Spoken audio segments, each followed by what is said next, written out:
Hello friends, எல்லாத்துக்கும் வணக்கம். இன்றைக்கி இந்த வீடியோவில் நம்ம எங்கே வந்திருக்கோன்னு பார்த்தீங்கன்னா, ரஸ்தாகாடு பீச்சுக்கு தான் வந்திருக்கோம். இது எங்கே இருக்குன்னு பார்த்தீங்கன்னா, 5 கிராமத்துலேருந்து கிட்டத்தட்ட ஒரு 2 கிலோமீட்டர் 2.5 கிலோமீட்டர் பக்கத்தில் தான் இந்த ரஸ்தாகாடு பீச்சு இருக்குது. நாங்கள் இன்றைக்கி இந்த ரஸ்தாகாடு பீச்சில் தான் போய் பார்க்க போகிறோம். எப்படி இருக்குது, என்னென்னலாம் இருக்குதுன்னு இந்த வீடியோவில் வாங்க. கண்டிப்பாக இங்கே என்ன இருக்குதுன்னு பார்க்கலாம். நாங்கள் இந்த ரஸ்தாகாடு பீச்சுக்கு போகிறதுக்கு பைக்கில் தான் போனோம். யாரெல்லாம் போனோன்னு பார்த்தீங்கன்னா, நம்ம கணேசன், உதயன், நம்ம கேமராமேன் சரண் எல்லோரும் சேர்ந்து தான் இந்த வீடியோ எடுக்கிறதுக்காண்டி நம்ம ரஸ்தாகாடு பீச்சுக்கு போயிருந்தோம். போன டைம் பார்த்திங்கன்னா கிட்டத்தட்ட ஒரு 2:30 மணி இருக்கும். நாங்கள் மத்தியானம் சாப்பிட்டுக்கிட்டு இந்த ரஸ்தாகாடு பீச்சை பார்த்துட்டு வரலான்ட்டு போனோம். பீச்சு பார்த்திங்கன்னா ரொம்பவே அழகாக தான் இருக்குது.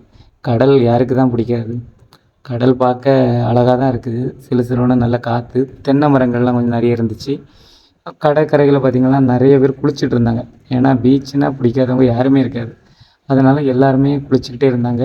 சில இடங்களில் போர்டு வச்சுருந்தாங்க, இந்த இடத்துல ஆழமான பகுதி, ஆபத்தான பகுதி, யாருமே குளிக்காதுங்க, அந்த மாதிரிலாம் போர்டு வச்சுருந்தாங்க.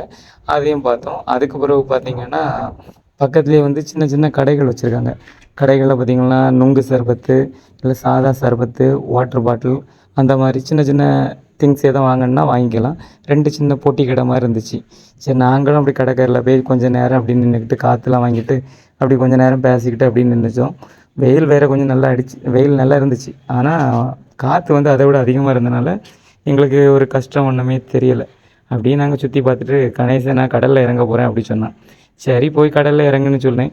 அவனும் பார்த்தா அந்த கடலில் வெறும் உள்ளே வர போல் கரையில் நின்றுட்டு அலை வந்த உடனே வெளியே வந்துட்டான். ஏன்னா பேண்ட் ஜீன்ஸ் பேண்ட் வேறு போட்டிருந்தானா, நனைஞ்சா காயாதுன்னு சொல்லிட்டு அவன் நான் இதுக்கு மேலே உள்ளே போகலை அப்படின்ட்டு அவன் வெளியே வந்துட்டான். அதுக்கப்புறம் பார்த்திங்கன்னா கடற்கரையில் பார்த்திங்கன்னா நிறைய பச்சை கலரில் நிறைய பாசி மாதிரி ஒதுங்கிச்சு, நிறைய இருந்துச்சு. அந்த பாசியெல்லாம் கரையில் ஒதுங்கிக்கிட்டே இருந்துச்சு.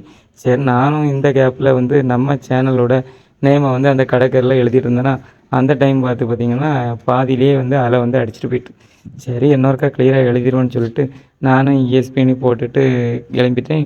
பழையபடியும் அலை வர ஆரம்பிச்சிட்டு, அதுக்கு பிறகு நான் சொன்னோம்ல பாசி கிடந்தனே, அந்த பச்சை கலர் பாசி நிறையவே கடற்கரை பக்கத்தில் இருந்துச்சு. நானும் அதை ஒரு பாசி எடுத்து பார்த்தேன். கொஞ்சம் வாடை அடிச்சிச்சு.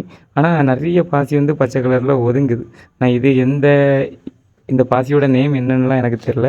ஆனால் நிறைய பாசி இருந்துச்சு. கடற்கரையில் பார்த்திங்கன்னா நிறைய இடம் இருந்துச்சு. ஆனால் நீங்கள் வரக்கு ஆசைப்பட்டீங்கன்னா ஒரு ஈவினிங் டைமில் வாங்க, அப்போனா நல்லாயிருக்கும். ஏன்னா நிழலாக இருக்கும்.